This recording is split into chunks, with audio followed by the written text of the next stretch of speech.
भक्तवत्सलः यत्र यत्र रघुनाथ कीर्तनं तत्र तत्र कृतमस्तकाञ्जलिं बाष्पवारि परिपूर्णलोचनं मारुतिं नमत राक्षसान्तकं तप्त कांचन गौरांगे राधा वृंदावनेश्वरी अमी हरे प्रिये। व्यासपीठ पर आसीन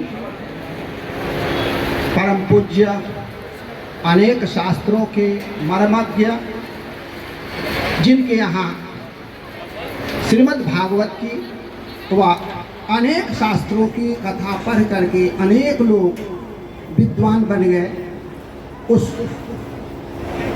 परम धाम श्री वृंदावन धाम से पधारे हुए परम पूज्य डॉक्टर श्री मनोज कृष्ण शास्त्री जी महाराज हम आप सभी लोगों को कथा श्रवण कराने के लिए कृपा करके अयोध्या जी के चक्रवर्ती महाराज दशरथ जी के राजमहल में उपस्थित हैं।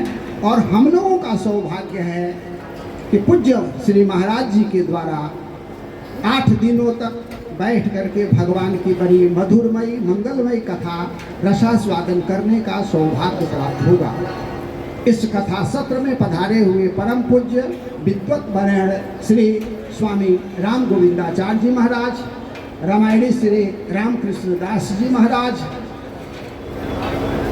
श्री कविराज जी और सभी पूज्य धर्माचार्य, सभी अधिकारीगण, सभी संगीतज्ञ महानुभाव, सभी पत्रकारगण एवं इस कथा सत्र में आए हुए दूर दराज से सभी भक्तगण एवं आस्था भजन के माध्यम से श्रवण करने वाले सभी भक्तजन, हम आप सभी लोग परम सौभाग्यशाली हैं कि श्री चक्रवर्ती महाराज दशरथ जी के राजमहल में बैठ करके 8 दिनों तक श्री राम जन्म महामहोत्सव के पावन अवसर पर आयोजित श्री राम कथा में भाग लेंगे और दर्शन करेंगे, भगवान की कथा सुनेंगे। भगवान की कथा वास्तव में इसलिए होती है कि हम लोगों के अंदर जो अज्ञान है वह नष्ट हो जाए। अज्ञानम च विनष्टम में ज्ञान विज्ञान निष्ठया, जब तक अज्ञान समाप्त नहीं होगा, क्योंकि अज्ञान हेतु कृत मोह मदांधकार, जितने दुर्गुण है अज्ञान के कारण है।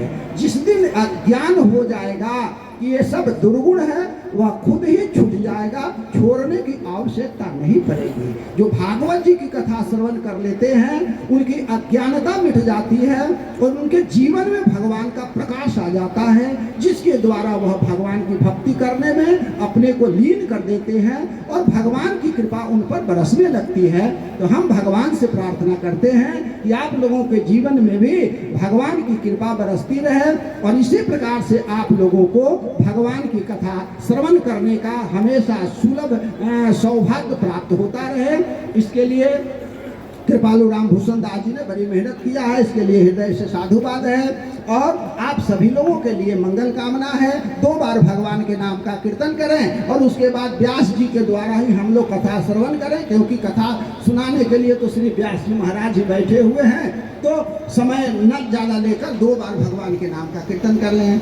राम राम राम कहो, राम राम राम, रोज सुबह शाम कहो राम राम राम, राम राम राम कहो राम राम राम, रोज सुबह शाम कहो राम राम राम, राम राम राम कहो राम राम राम, रोज सुबह शाम कहो राम राम राम, राम राम राम कहो राम राम राम, रोज सुबह शाम कहो राम राम राम।